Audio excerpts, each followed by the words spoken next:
I used to think forgetting was the worst thing that could happen to a person. My grandmother had Alzheimer's, and I watched her fade like old newspaper left in the sun, memories bleaching out until nothing remained but a confused woman who thought I was her brother, dead since 1952. That terrified me more than anything. The idea that your whole life, everything you'd learned and loved and survived, could just evaporate. Now I know there are worse things than forgetting. My name is Jake Forrester, and I'm a meteorologist. Was a meteorologist.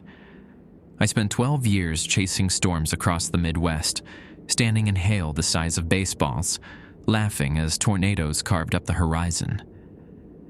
Rain never bothered me. Hell, I loved it. There's something honest about weather. It follows rules, patterns you can map and predict. Unlike people, unlike life, rain doesn't lie. 3 months ago, my station let me go. Budget cuts, they said, but we all knew the truth. I've been drinking too much, missing shifts, showing up with yesterday's clothes and tomorrow's problems.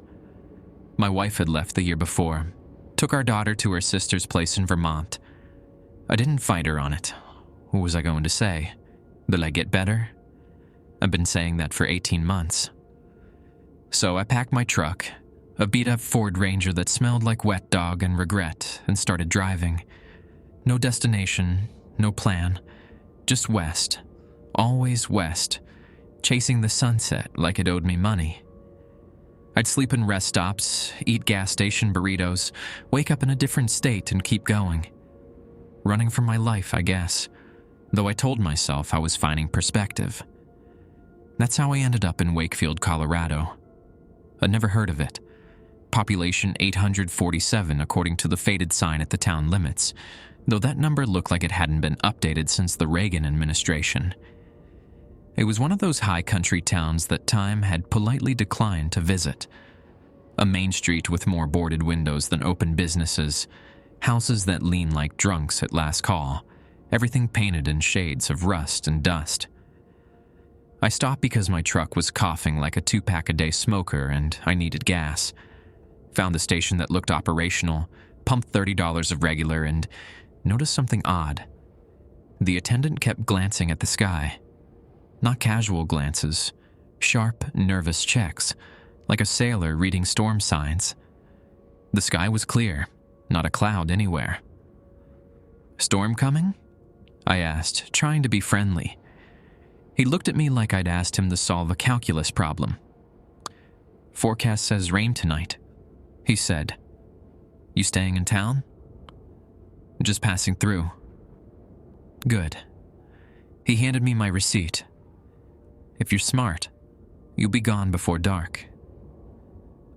I should have listened. I found the only inn still operating, a 2-story Victorian called the Greystone that looked like it had been pretty once, maybe 80 years ago. Now the paint peeled in long strips, and the porch sagged under its own weight. A hand-painted sign in the window read "Vacancy" in letters that hadn't been refreshed since Carter was president. Inside smelled like mothballs and furniture polish. The lobby was empty except for a desk clerk who looked about 19, scrolling through her phone with a glazed expression of someone who'd given up on life being interesting.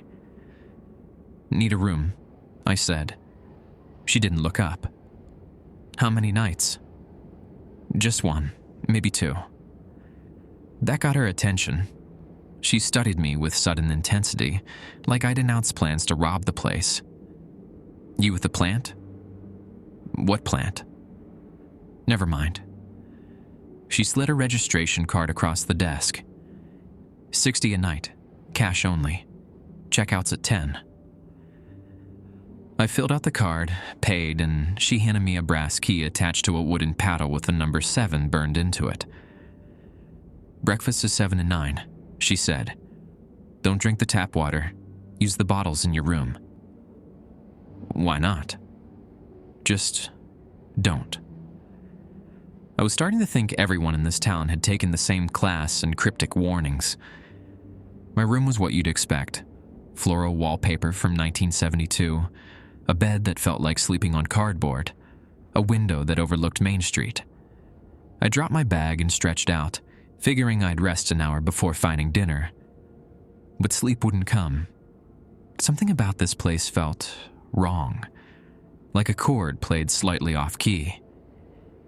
Around 6, I gave up and went looking for food. The only restaurant open was a diner called Marcy's, chrome and vinyl booths, country music playing low and a radio behind the counter. I ordered a burger and coffee from a waitress who could have been anywhere from 35 to 55, hard living ages people in ways calendars don't measure. While I ate, I watched the other diners. 3 old men at the counter, a young couple in the corner booth, a family with 2 kids picking at their fries. They all kept checking the windows, not looking outside exactly, checking, like soldiers scanning for snipers. I finished my meal and walked back to the inn. The sky had changed, clouds rolling in from the west, thick and bruised looking. The temperature had dropped 10 degrees. Rain was coming, no question about it.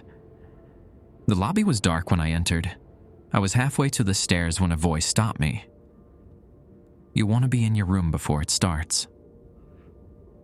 I turned. An old woman sat in the wing-back chair by the cold fireplace. I hadn't noticed her before. She'd been sitting so still she'd blended into the shadows.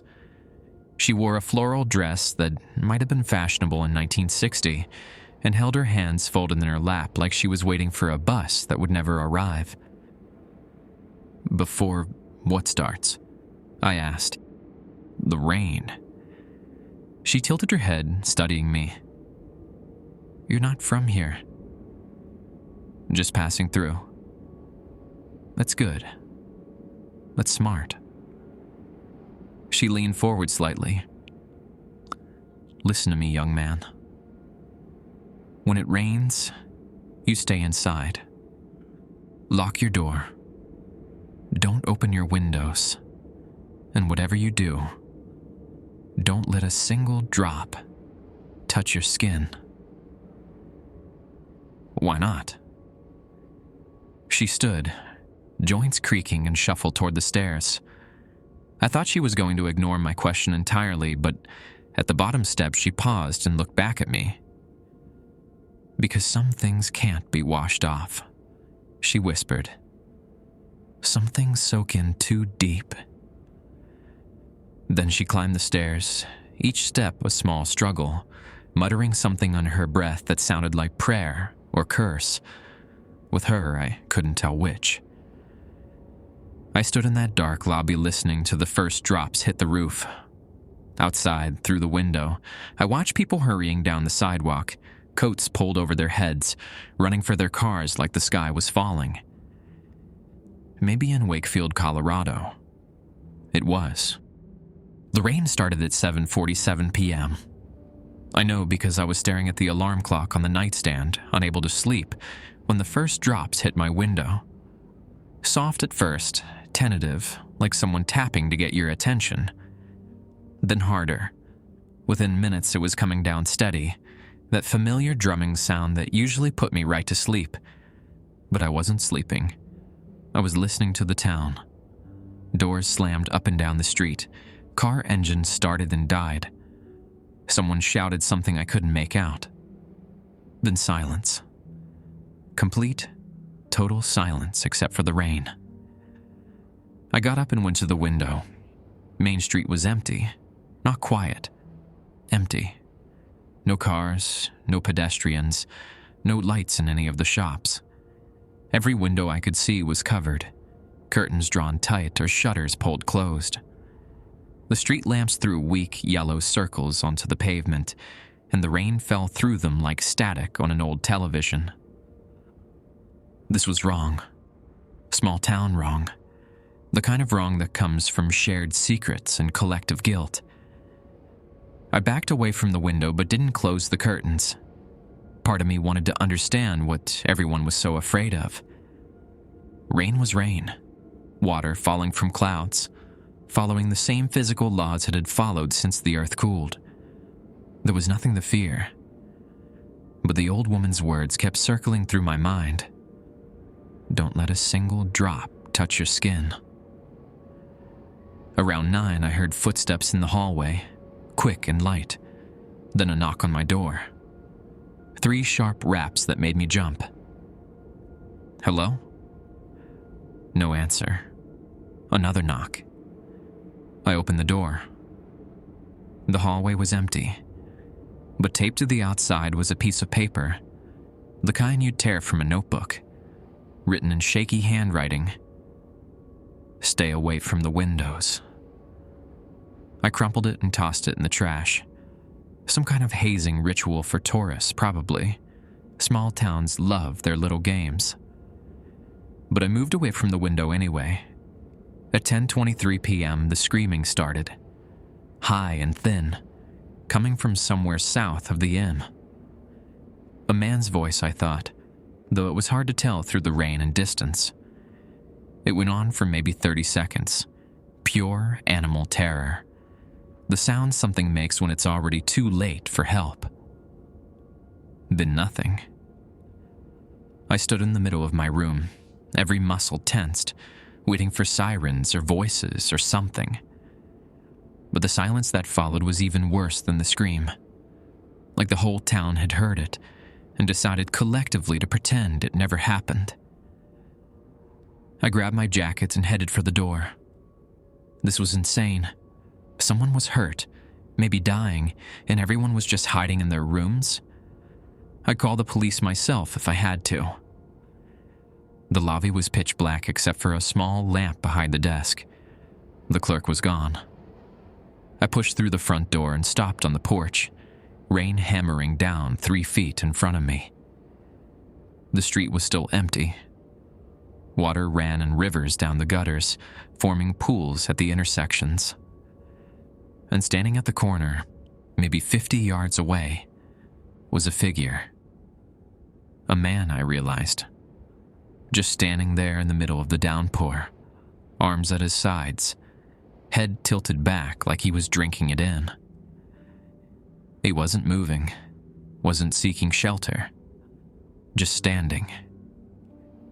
"Hey," I shouted. "You okay?" He didn't respond, didn't even turn. I took a step forward, rain spattering my boots, and that's when I saw it. His hair was changing, from dark to gray to white in the space of seconds. His shoulders hunched, spine curving. His clothes hung looser on his frame, like they were suddenly 2 sizes too big. He was aging. Right there in the rain. He was aging. "Jesus Christ," I whispered. The man collapsed, just folded at the knees and went down like someone had cut his strings. He hit the pavement and didn't move. I started to run toward him. Instinct, training, basic human decency. But a hand grabbed my shoulder and yanked me back with surprising strength. "Are you stupid?" The desk clerk stood beside me, her face pale.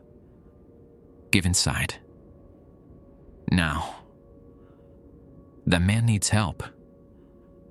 That man is dead, and you will be too if you go out there." She pulled me back to the door and slammed it shut. Her hand shook as she threw the deadbolt. The rain here isn't like other places. It's not safe. It's never been safe. What are you talking about? She looked at me with eyes that had seen too much. This town has rules, Mr. Forrester. And the first rule is simple. Stay out of the rain. I didn't sleep that night. Couldn't. Every time I closed my eyes, I saw that man collapsing, saw his hair turning white in seconds, saw his body crumpling like paper in fire. At 6 a.m., I gave up trying and went downstairs. The lobby was empty, but I could smell coffee coming from somewhere in the back. I followed it to a small dining room where continental breakfast was laid out. Stale muffins, bruised bananas, a carafe of coffee that tasted like burnt tires. I was pouring my second cup when the old woman from last night shuffled in. She moved to the coffee without acknowledging me, filled a mug with hands that trembled slightly, and sat at the table farthest from mine. "I saw someone die last night," I said. She sipped her coffee, didn't look up. "In the rain. I watched him age and collapse. The desk clerk said he was dead." "Then why are you asking me?" Her voice was flat, worn smooth by years of saying things she didn't want to say. "Because this whole town is acting like it's normal. Like watching someone die is just another Tuesday." She finally looked at me. Her eyes were roomy but sharp. "You want to know why we don't talk about it?" "Because talking doesn't fix anything. Talking doesn't bring anyone back. It just makes you a target." "A target for what?" She stood, coffee still half full, and moved toward the door. But she paused there, back to me, and spoke so quietly I almost missed it. "The plant. They watch. They listen. And they don't like questions." Then she was gone. I waited 15 minutes before going outside. The sky was clear, that high country blue that looks like someone scrubbed it clean. Main Street was wet but drying fast in the morning sun. A few cars moved past, people walking into the diner, the post office, the hardware store, life continuing like nothing had happened. I walked to the corner where the man had fallen. There was nothing there. No body, no police tape, no evidence anyone had died 12 hours ago. Just wet pavement and a storm drain gurgling with runoff. "Looking for something?" I turned. A sheriff's deputy stood behind me, thumbs hooked in his belt, reflective sunglasses hiding his eyes.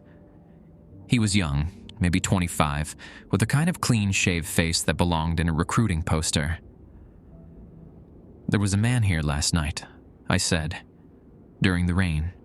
He collapsed." "Collapsed how?" "He just fell. I think he died." The deputy shifted his weight, boots scraping asphalt. "You think? Oh, you know." I couldn't get close. The rain. Right, the rain. He pulled a small notebook from his pocket, flipped it open. "Name?"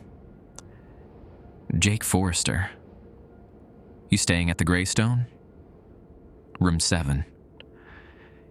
He wrote this down with exaggerated care, like a kid practicing cursive. "Mr. Forrester, did you consume any alcohol last night?" "No." "Any medication? Prescription or otherwise?" "What are you implying?" "I'm not implying anything. I'm asking direct questions." He closed the notebook. "We didn't receive any calls about a deceased person last night. We didn't find any bodies this morning, and I've lived here my whole life, so I know everyone in this town. If someone had died, I'd know about it." "Then where is he?" "Where's who?" The deputy smiled, all teeth, no warmth. "You said you think someone died. Maybe you were tired. Maybe the rain playing tricks on your eyes. Maybe you should consider moving on today. Wakefield's a quiet town. We like it that way." He walked off before I could respond, climbed into his cruiser parked half a block down and drove away slowly, like he wanted to make sure I watched him leave. I spent the next 3 hours exploring the town. It was bigger than I'd thought, neighborhoods spreading out from Main Street in asymmetric patterns, following the terrain rather than any grid. Most houses were old, 70s or earlier, with big yards and chain-link fences. Several had the same style of shutters I'd seen at the inn, heavy canvas things that could seal a window completely. On the eastern edge of town, I found what I was looking for: a chain-link fence topped with barbed wire, warning signs every 20 feet. Private property. No trespassing. Authorized personnel only. And beyond it, maybe a mile distant, I could see buildings. Low, concrete structures with few windows and flat roofs. Parking lots filled with trucks. Security lights on tall poles even though it was midday. The plant the old woman had mentioned. I followed the fence south, looking for any identifying marks, any clue what kind of facility this was. Found it after 10 minutes. A faded sign mounted to the fence, letters barely readable. Sentinel Energy Research Facility. And below that, smaller, a division of Lone Tree Defense Solutions. Not a power plant, a research facility. Defense research. My meteorologist brain started connecting dots. The town's fear of rain, the rapid aging I'd witnessed. Radiation could cause cellular damage, accelerated degradation of tissue. If there'd been contamination, if something had leaked. But why only in the rain? And why hadn't anyone evacuated? I pulled out my phone to take photos of the sign in the facility. No signal. I'd had 2 bars at the inn this morning, but here, nothing. You lost? I spun around. A man stood 15 feet away, wearing canvas coveralls and a cap that said Sentinel in faded letters. He held a toolbox in one hand and a radio clipped to his belt. Everything about him screamed security pretending to be maintenance. "Just walking," I said. "Long walk. Inn's that way." He pointed back toward town. "I like exploring." "This isn't a good place to explore." He stepped closer, not threatening exactly, but definitely not friendly. "Facility property starts at the fence. You cross it, you're trespassing, and trespassing here gets you arrested." "I'm not crossing anything." "Good. Then you won't mind heading back to town." He pulled the radio from his belt. "Unless you want me to call someone to give you a ride." I held up my hands. "I'm going."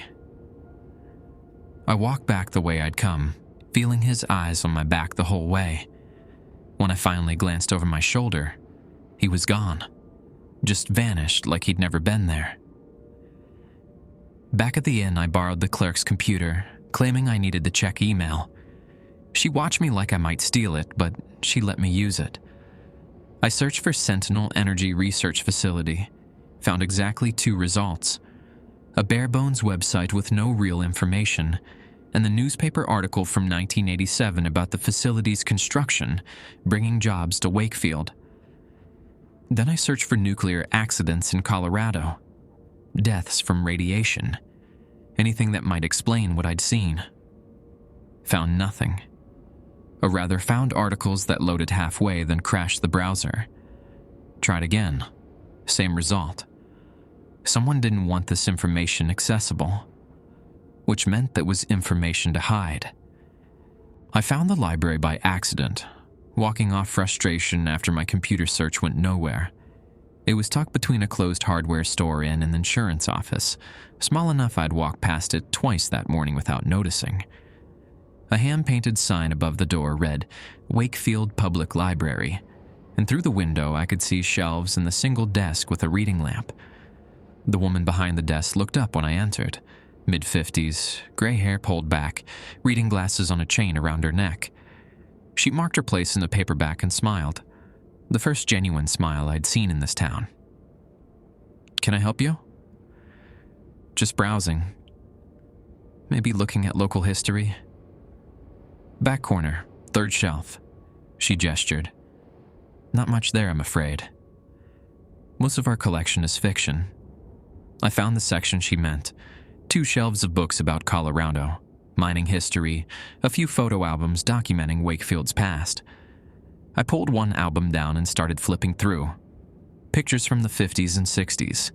Main Street when all the shops were open. Kids playing in a town square that didn't exist anymore. Families posing in front of houses that looked newer then I found a photo that stopped me cold. It showed a groundbreaking ceremony.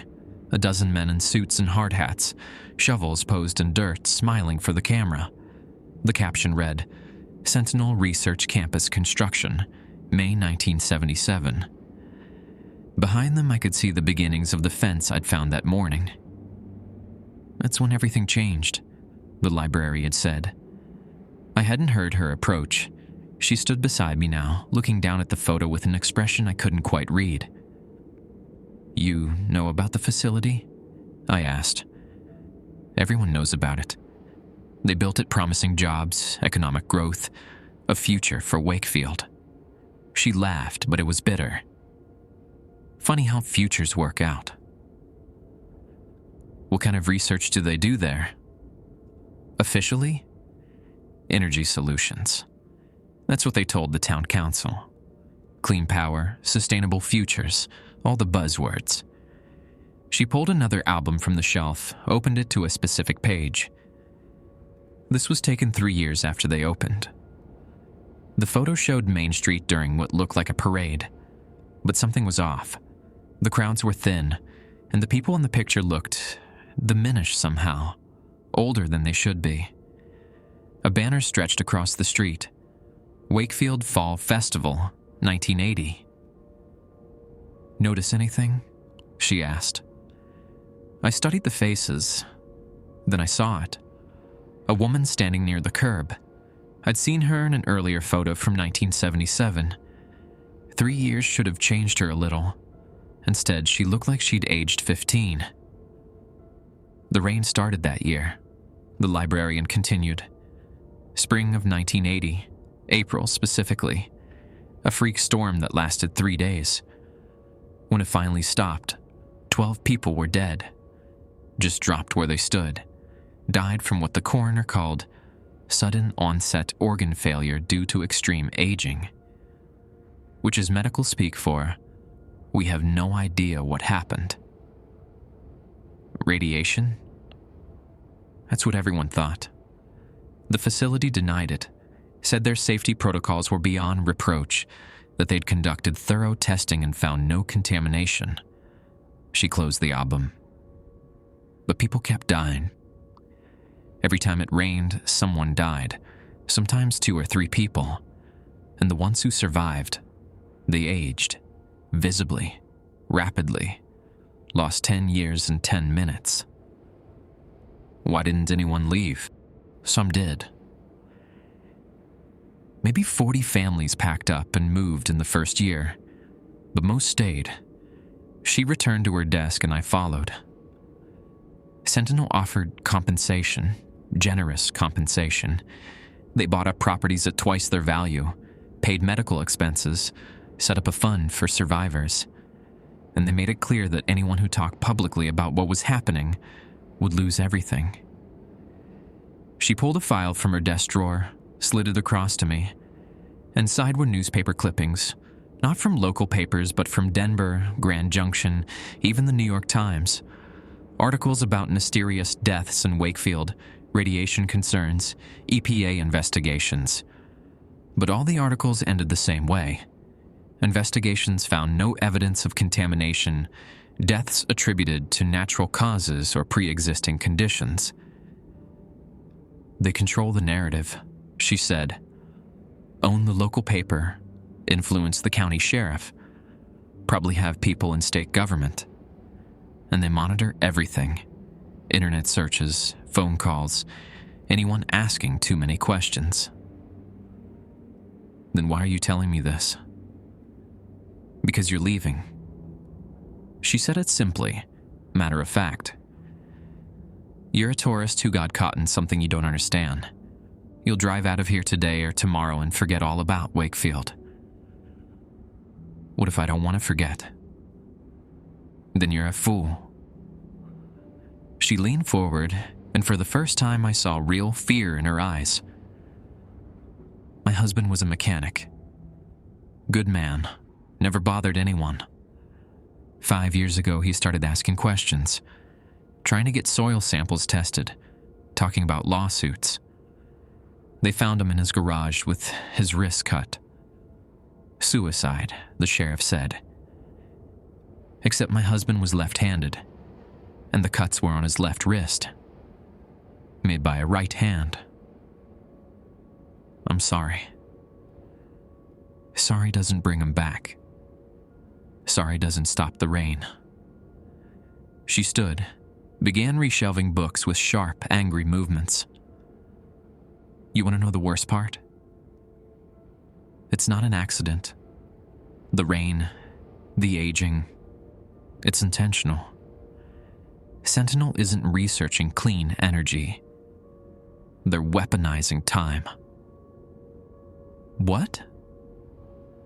You heard me.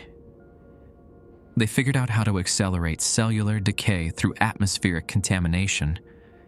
Introduce the right isotopes into rain clouds, and you can age an entire population. Kill them slowly. Make it look natural. Leave no evidence that would stand up in court. She slammed a book onto the shelf. We're guinea pigs. This whole town is a testing ground. That's insane. Is it? You watched a man die last night. You saw it happen. And this morning there was no body, no investigation, no proof he ever existed. That's not insane. That's control. I looked back at the files she'd given me, at the photos of people aging too fast, dying too young. My hand shook slightly as I closed the folder. Where's the proof? If this is really happening, where's the documentation? Destroyed, suppressed, or buried so deep you'd need government clearance to find it. She returned to her desk, suddenly looking exhausted. But there is someone who might talk to you. Dr. Reeves. He worked at Sentinel until 2 years ago. Environmental monitoring or something like that. They let him go. Said he was having a breakdown. He lives alone now, north end of town. Blue house with the overgrown yard. Probably won't answer his door. And if he does, he probably won't say anything useful. But if anyone has proof, it's him. Why are you helping me? Because I'm tired. She picked up her paperback, found her page. Tired of watching people die. Tired of pretending everything's fine. Tired of living in a place where rain is a death sentence. Maybe you can't change anything. Probably you can't. But at least you can try. That's more than the rest of us have done. I took the folder with me, slipped it inside my jacket where it wouldn't be obvious. The librarian didn't look up as I left, just turned another page in her book, like we'd been discussing the weather. Outside, the sky was clouding over again, gray masses building in the west, a familiar pressure drop that meant precipitation within hours. People were already hurrying home, closing shops early, pulling shutters across windows. I had maybe 3 hours before the rain came again. 3 hours to find Dr. Reeves. 3 hours to get answers before this town locked itself down. And the dying started again. The blue house was easy to find, the only one on the block with grass reaching past the windows and shutters hanging crooked on their hinges. A chain-link fence surrounded the property, not to keep people out, but because no one had bothered to remove it. The gate stood open, rested in place. I knocked on the door. Nothing. Knocked again. Dr. Reeves? My name is Jake Forrester. I need to talk to you about Sentinel. Still nothing. But I heard movement inside, floorboards creaking. Someone was home. The librarian sent me. She said you might have information about what's happening here. The door opened 6 inches, stopped by a chain lock. A man's face appeared in the gap. Thin, unshaved, eyes that darted past me to scan the street. He looked about 60, but could have been younger. Hard to tell anymore in this town. Who else knows you're here? No one. You sure about that? Yes. He studied me for another 5 seconds, then closed the door. I heard the chain rattle when the door opened fully. Get inside. Quickly. I stepped into a living room that smelled like old coffee and unwashed laundry. Newspapers were stacked against the walls, technical journals spread across every surface. A laptop sat open on the coffee table, screen dark. The windows were covered, not with curtains, but with aluminum foil, taped edge to edge. Blocks thermoimaging, Dr. Reeves said, catching me looking. Not that it matters much. They stopped actively monitoring me 6 months ago. Figured I'd stop being a threat. He laughed, hollow. They were wrong. What happened to you? I asked questions. That's what happened. He moved to the kitchen, poured coffee from a pot that looked like it had been sitting there for hours, didn't offer me any. I was environmental safety officer for Sentinel. My job was to monitor air quality, water samples, soil contamination, make sure whatever they were doing inside didn't leak outside. Except it did leak, and when I reported it, they told me to revise my findings. The rain. The rain. He sipped his coffee, grimaced. You've seen what it does? Last night, a man died right in front of me. Then you understand. This isn't theoretical. It's not some abstract danger. Every time clouds form over this valley, people die. He set down his cup, hands shaking. And I helped make it happen. How does it work? He looked at me like I'd asked him to explain quantum mechanics to a child. You understand cellular biology? Basics? Then you know cells replicate through division. Each time they divide, telomeres, protective caps on chromosomes, get shorter. When telomeres are gone, cells stop dividing. That's aging at the molecular level. He pulled a journal from a stack, opened it to a page covered in equations. Sentinel developed an isotope compound they called Tempus-7. When dispersed through water droplets and absorbed through skin contact, it accelerates telomere degradation by a factor of roughly 10. 10 minutes of exposure equals 100 minutes of cellular aging. Jesus Christ. There's more. The compound bonds to water molecules in specific conditions, temperature, humidity, atmospheric pressure, meaning they can control exactly when and where it activates. During rainfall in this valley, the conditions are perfect. Outside this valley, the compound remains inert. It's precision weaponry disguised as weather. I sat down, legs suddenly unreliable. Why? Why would anyone build something like this?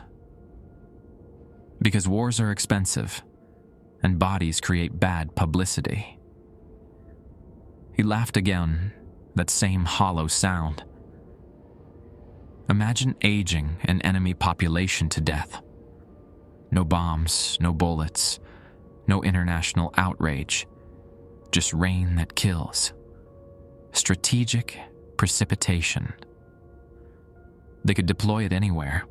Age a military base, a city, an entire country. The ultimate weapon with perfect deniability. But they're testing it here. On Americans. On people they don't consider important. Wakefield was dying already. Mining dried up in the 70s, young people moving away, population declining. Sentinel came in promising jobs and money. The town council signed agreements without reading the fine print. By the time anyone realized what was happening, Sentinel had legal immunity and NDAs backed by federal classification. He moved to the window, peeled back the corner of foil to look outside. The sky had darkened considerably, clouds thick and low. It'll rain within the hour. You should leave. I want to stop this. You can't. Someone has to. People have tried. He let the foil fall back. That librarian's husband? He wasn't the first. There was a teacher who tried contacting the EPA, found dead in a hiking accident. A nurse who documented patient deaths, car crash on Highway 50. A reporter from Grand Junction who started investigating, disappeared entirely. Sentinel doesn't just control information. They eliminate problems. Then we need undeniable proof. Something they can't suppress. Dr. Reeves was quiet for a long moment. Then he moved to a closet, pulled out a lockbox, opened it with a key he kept on a string around his neck. Inside were USB drives, folders, what looked like sample vials. I kept copies of everything. Test results showing contamination levels, internal memos discussing acceptable casualty rates, budget documents proving federal funding. I've got names, project leads, oversight committees, military liaisons, enough to prove criminal conspiracy and human rights violations. He held up one of the USB drives. But I can't release it. The moment I try, they'll know. They monitor my internet, my phone. I can't even drive out of town without being followed. Give it to me. I can get it out. You don't understand what you're asking. They'll kill you. Not might. Will. The moment you try to expose this, you become a liability. Then what's the point? You've got all this evidence and you're just sitting on it. I'm staying alive. His voice cracked. I'm a coward, is that what you want to hear? I know what they're doing is evil. I know people are dying, and I'm too afraid to do anything about it because I don't want to end up like the others. He slumped against the wall. I tell myself someday I'll be brave. Someday the right person will come along and I'll hand over everything. But the day never comes. I looked at the USB drive in his hand, at the files that could destroy Sentinel, at proof of an atrocity happening in plain sight. Today is that day, I said. Give me the files. I'll get them out. You'll die trying. Maybe. But at least, I'll try. He stared at me, searching my face for something, conviction maybe, or stupidity. Finally, he held out the drive. Everything's encrypted. Password is Wakefield 1980, the year the first rain fell. There are copies in the folders too. Hard documentation they can't delete remotely. I took the drive, slipped it into my pocket. Thank you. Don't thank me. I'm sending you to your death. He moved to the door, opened it. Outside, the wind had picked up, carrying that particular smell that comes before rain, ozone and earth. If you make it out, if you somehow survive and get this information of the right people, tell them one thing for me. What? That I'm sorry. Sorry I wasn't brave enough to stop it sooner. Sorry for every person who died while I stayed quiet. His eyes were wet. Tell them I'm sorry. For all of it. The first drops started falling as I walked back to my truck. Large, heavy drops that hit the pavement like bullets. Behind me, I heard Dr. Reeves's door slam, locks engaging. I ran from my truck as the sky opened up and Wakefield disappeared behind sheets of lethal rain. I made it to my truck just as the rain turned from drops to downpour. My hand shook, fitting the key in the ignition. Adrenaline, fear, something else I couldn't name. The engine turned over and I pulled on the main street, wipers fighting to clear the windshield. The town was dead again. Every storefront dark, every house sealed. I was the only vehicle moving. Number. Not the only one. In my rearview mirror, headlights appeared. A sedan, gray or silver, maintaining distance but definitely following. I turned left at the next intersection. The sedan turned left. I accelerated. It accelerated. My phone sat in the cup holder, still no signal. I grabbed it anyway, tried to dial 911. Nothing. Not even a busy tone. They'd cut me off completely. The Greystone Inn appeared ahead. I needed to grab my things, get on the highway, put miles between myself and Wakefield before they could stop me. I pulled into the small parking lot and ran for the entrance, rain soaking through my jacket in seconds. The lobby was dark, empty. "Hello?" My voice echoed. "Anyone here?" No response. I took the stairs 2 at a time, reached my room, and fumbled with the brass key. Inside, I threw my belongings into my bag, not caring about organization. Clothes, toiletries, the folder from the librarian, everything went in. The USB drive stayed in my pocket, pressed against my leg like a burning coal. Footsteps in the hallway. Heavy, measured, more than one person. I froze, listening. The footsteps stopped outside my door. A knock. 3 sharp raps. "Mr. Forrester?" A man's voice, calm and professional. "We need to speak with you." I didn't answer. Looked around the room for another exit. The window.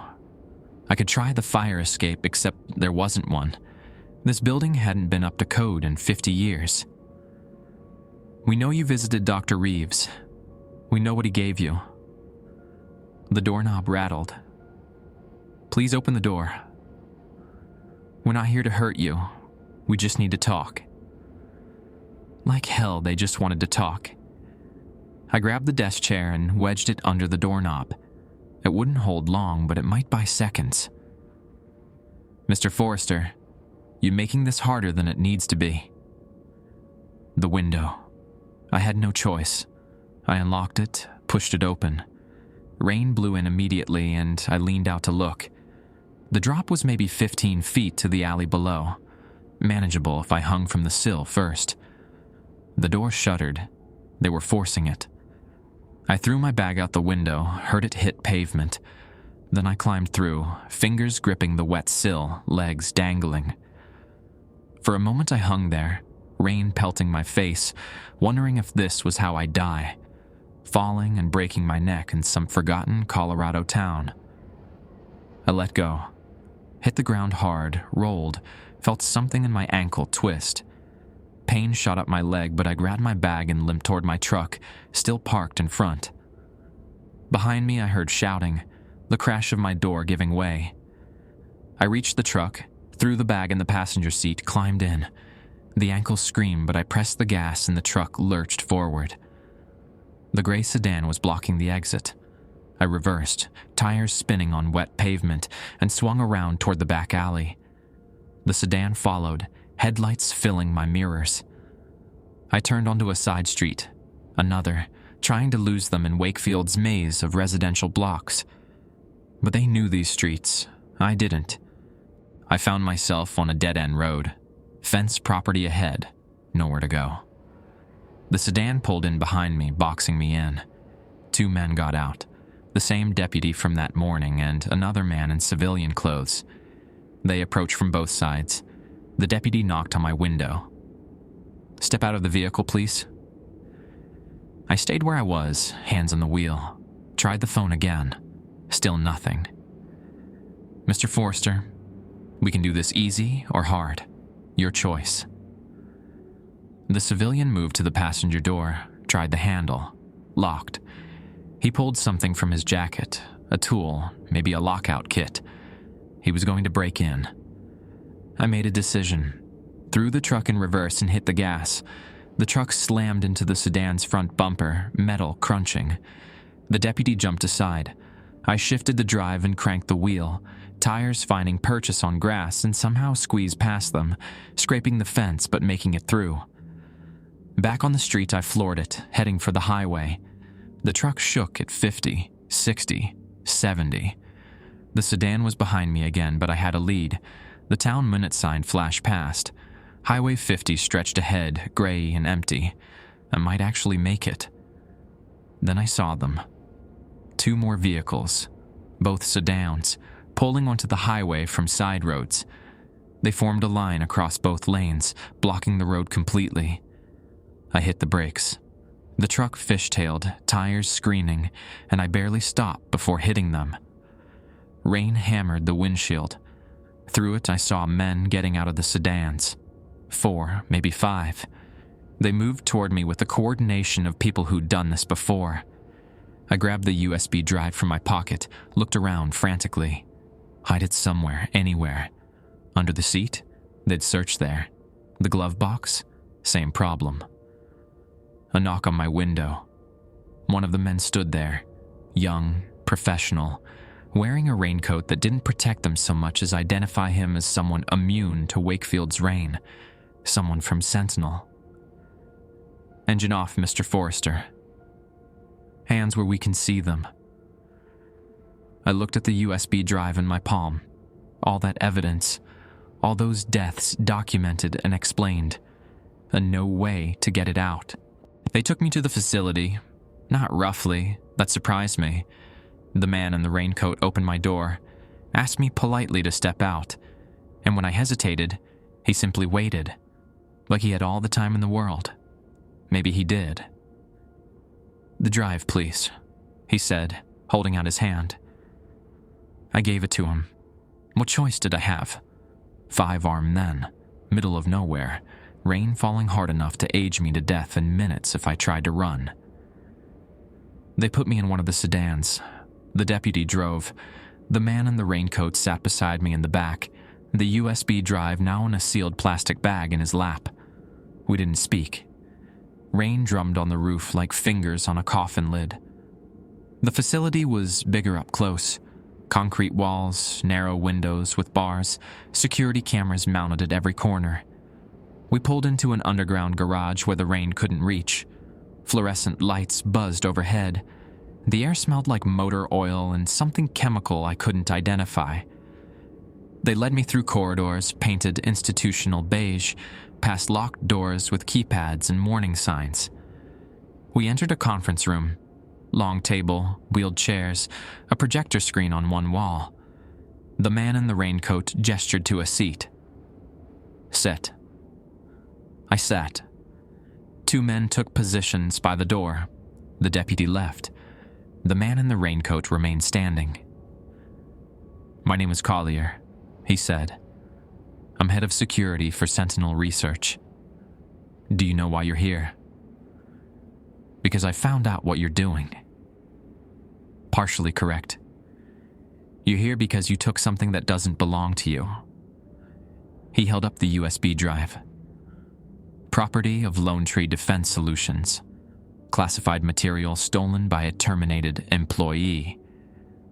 Proof of murder. Proof you're using American citizens as test subjects." Collier smiled. It wasn't cruel or mocking, just tired. "Mr. Forrester, you were a meteorologist. You understand how weather systems work. High pressure, low pressure, natural cycles that have existed since the atmosphere formed. What we've done is harness those cycles, direct them, make them useful. You're killing people. We're advancing science.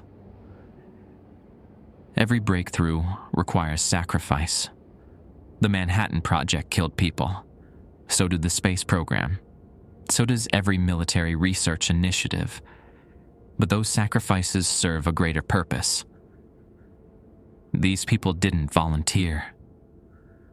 No, but they're compensated. Handsomely. Wakefield has the highest per capita income in rural Colorado. 0 unemployment. Free health care. We take care of our test population. He set the drive on the table. and in return, we ask for their silence. You're not asking. You're murdering anyone who speaks up. We're protecting national security. Collier pulled out a chair, sat across from me. Think bigger picture. Tempest 7 could end wars without firing a shot, age enemy combatants into retirement, disable military installations without destroying infrastructure. It's humane warfare. There's nothing humane about what I saw last night. That man violated protocol, stepped outside during active testing. His death was unfortunate, but preventable. Collier folded his hands. You, however, present a different problem. You're not a resident. You have no contractual obligation. And you've demonstrated intent to expose classified research. So you're going to kill me. We're going to offer you a choice. He slid a document across the table. Sign this NDA. Accept a substantial settlement, shall we say $2 million, and forget everything you've seen. Go back to your life. We'll even help you get your job back. Mend things with your wife. I stared at the paper. $2 million. Enough to start over. Enough to pretend I'd never come to Wakefield. Enough to betray everyone who died here. And if I don't sign? Collier's expression didn't change. Then you'll be considered a security threat. And threats are eliminated. You mean murdered? I mean dealt with permanently. We've done it before. It's regrettable but necessary. He pulled a pen from his pocket, set it on the document. So what will it be, Mr. Forrester? Money and life, what principles and death? I looked at the pen, at the document, at Collier's calm, patient face. Then I laughed. Couldn't help it. The absurdity of it all, the choice between cowardice and suicide, offered like it was reasonable, like it was supposed to thank him for letting me decide how my story ended. You know what's funny? I said. I came here by accident. Random town, just needed gas. And now I'm sitting in the black side getting offered blood money to forget I saw people dying in the rain. That's not an answer. No. I'm not signing your paper. And I'm not taking your money. I pushed the document back across the table. Do what you need to do. Collier nodded, looked almost sad about it. He stood, moved toward the door, and the two guards shifted their positions. For what it's worth, Collier said, I respect your conviction. It won't change anything, but I respect it. He left. The door closed. The guards approached. I thought about my daughter, wondered if she'd even remember me in 10 years, wondered if my wife would tell her the truth about what happened, or make up something kinder. Outside, somewhere above us, rain continued to fall on Wakefield. People were dying while I sat here, and in about 30 seconds, I'd join them. They found Jake Forrester's truck 3 days later, abandoned on a logging road 20 miles outside Wakefield. Keys in the ignition, wallet on the dashboard. No signs of struggle. The county sheriff ruled it a missing persons case. Search teams combed the surrounding forest for a week before giving up. Another tourist who'd underestimated the mountains, they said, probably fell, got hurt, died of exposure. His next wife was notified. She cried, arranged a memorial service in Vermont, told their daughter that Daddy had been on an adventure when something terrible happened. The girl was 7. She asked if Daddy would come back. Her mother said, "No, sweetie, he won't, but we'll remember him." In Wakefield, no one mentioned Jake Forrester. Not the desk clerk at the Greystone. Not the waitress who'd served him a burger. Not the deputy who'd questioned him about a man dying in the rain. It was like he'd never existed. Dr. Reeves heard about it on the local news. Brief mention, 5 seconds of airtime between a story about the high school football team and a segment on the upcoming Harvest Festival. He sat in his foil-covered living room and cried for the first time in 2 years. Then he took the backup copies of his files, the ones he'd kept hidden in his freezer, wrapped in plastic, and burned them in his kitchen sink. Watched the papers curl and blacken until nothing remained but ash. He'd tried. The Forrester kid had tried. And trying got you killed. The librarian removed the folder she'd given Jake from her filing cabinet and shredded every page. She did this methodically, feeding sheets into the machine one at a time, watching her husband's story disappear into ribbons of paper. When she finished, she sat at her desk and stared at the empty folder for 20 minutes. Then she reshelved books until closing time. Sentinel released a press statement about continued research into sustainable energy solutions. Lone Tree Defense Solutions announced a new contract with the Department of Defense worth $40 million. Stock prices went up. Life in Wakefield continued. The compensation checks arrived on schedule. Medical bills were paid. Property taxes disappeared. People aged a little faster than they should have, but money smoothed out the rough edges. You could afford good health care when you had a Sentinel stipend. You could retire early. You could tell yourself it was worth it. On a Tuesday in late October, 3 weeks after Jake Forrester vanished into whatever hole Sentinel had buried him in, the rain returned. It started around 4 p.m., clouds building over the western peaks, that particular grave that meant hours of precipitation. By 4:30, the first drops were falling. By 4:45, it was steady. Main Street emptied in minutes. Shop owners flipped signs to close and lock their doors. Cars rushed toward home, headlights cutting through the downpour. A mother grabbed her child's hand and ran for their house, the girl's backpack bouncing against her shoulders. The post office went dark. The diner sealed its windows with practiced efficiency. Within 15 minutes, Wakefield was a ghost town again. Rain fell on empty streets, on sealed houses, on the Greystone Inn where room 7 sat vacant, and would remain vacant for months, because no one wanted to rent the room where the tourist had stayed before he disappeared. Rain fell on the Sentinel Research Facility, on the concrete walls and barbed wire fence, on the parking lot full of vehicles belonging to people who didn't fear the weather because they'd created it. Rain fell on graves no one would ever find, and somewhere in a locked filing cabinet in a secured basement, new data was being recorded.